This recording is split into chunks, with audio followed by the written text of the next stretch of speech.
Blue Cross reached out to me this summer and they wanted to do this video animation project. We met with Appetite for Change and 20% Theater and we did workshops.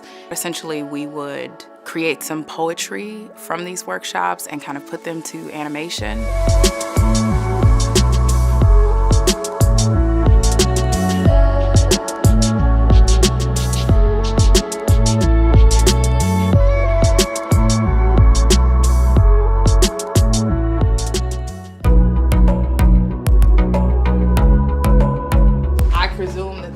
Is gonna get a little deep. It is on race.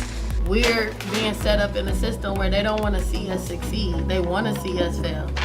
They want to see us down here struggling and whatever, and then the moment you get to the top, they raise the bar a little bit higher so you can't make it. You were born wanting to live. Your mother carried you. She had a baby shower. They thought of names, and you came out and she counted your toes and your fingers, and then the world said, rah. How do you feel about that?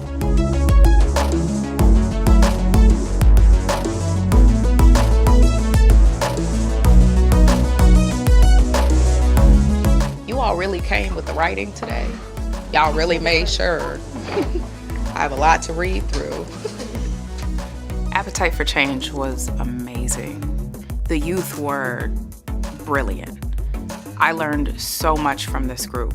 They were so willing to be open and vulnerable to tell stories about their lives and their experiences. It was life-changing.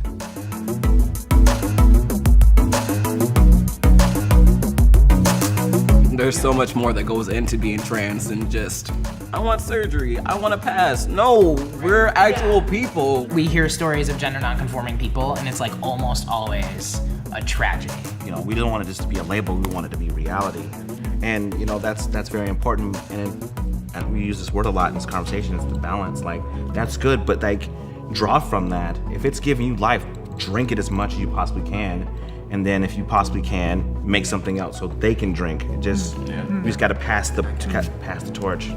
I came back with so much material from working with the group from 20% Theater. I was insecure about my writing. After this one, I didn't know if I had brought the representation that was, necessary. I wanted to do it justice. So that was really the tough part for me. They were just full of history that needed to be heard.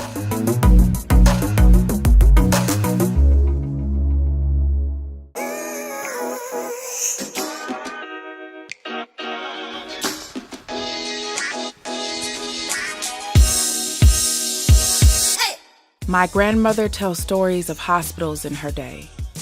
One of barriers, one of trauma, one of fear.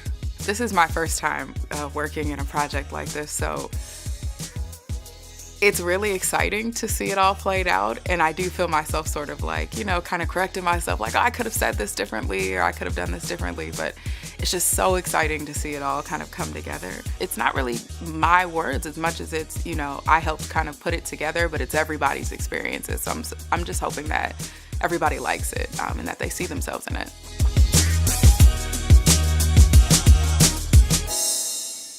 This series is important because the information is relevant.